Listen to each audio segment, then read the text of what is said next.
দর্শক দীর্ঘদিন পর হাসলো সাকিব আল হাসানের ব্যাট। বন্ধু ও সতীর্থ অ্যান্দ্রে রাসেলের সাথে জ্বলে উঠলেন আপন মহিমায়।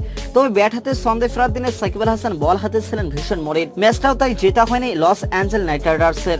দর্শক যুক্তরাষ্ট্রের মেজর লিগ ক্রিকেটে MLCর চতুর্থ ম্যাচে মুখোমুখি হয়েছিল লস অ্যাঞ্জেলস নাইট রাইডার্স এবং সান ফ্রান্সিসকোর অধিনায়ক কোরি অ্যান্ডারসন টসে জিতে প্রথমে ফিল্ডিং এর সিদ্ধান্ত নেন। দলীয় 15 রানের মধ্যে অধিনায়ক সুনীল নারিন এবং উন্মুক্ত চাঁদকে হারিয়ে বিপদে পড়ে যায় লস অ্যাঞ্জেলস। দর্শক লস অ্যাঞ্জেলস নাইট রাইডার্সের হয়ে যুক্তরাষ্ট্রের মেজর ক্রিকেট লিগ MLC খেলতে গিয়েছেন সাকিব আল হাসান।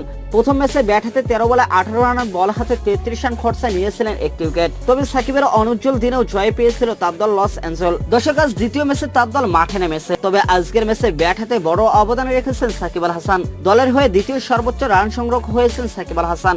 26টি বল খেলে 6টি চারের মাঠে 35 রান করেছেন সাকিব। লস অ্যাঞ্জেলসের হয়ে আজ সর্বোচ্চ রান করেছেন অ্যান্দ্রে রাসেল। দর্শক 35 বলে অপরাজিত 40 রান করেছেন ক্যারিবীয় এই ব্যাটার। দর্শক এতে দলীয় পুঁজি দাঁড় হয় 165 রানে 6টি উইকেট হারিয়ে। জবাব দিতে নেমে দলীয় 15 রানে উইকেট হারালেও 116 রানের জুটিতে জয়ের পথে নিয়ে যায় বাকি ব্যাটাররা। এই ম্যাচে সাকিব আল হাসানের এক ওভারে টানা 3টি ছক্কা হাঁকান অ্যালেন। তাতে 2 ওভারে সাকিবের খরচের খাতায় উঠে যায় 27 রান। এরপর আর সাকিব আল হাসানের হাতে বল তুলে দেওয়ার সাহসই করেননি অধিনায়ক। এতে করে সান ফ্রান্সিসকো ম্যাচ জিতে যায় 18 বলে এবং 6 উইকেট হাতে রেখে।